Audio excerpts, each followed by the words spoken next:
বর্তমান উপদেষ্টা পরিষদের ফিটনেস দিয়ে আগামী নির্বাচন সম্ভব নয়, এর পুনর্গঠন করে জাতীয় সনদ ঘোষণা দিতে প্রধান উপদেষ্টা বরাবর আহ্বান জানিয়েছেন গণ অধিকার পরিষদের সভাপতি নুরুল হক নূর।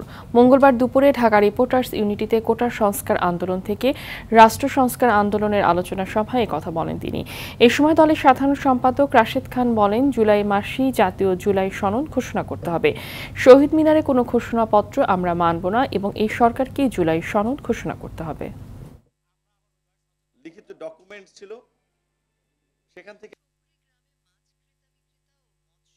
আপনারা উপদেষ্টা কিংবা সরকার আছেন বলে নিজেদেরকে সর্বা ভাববেন না।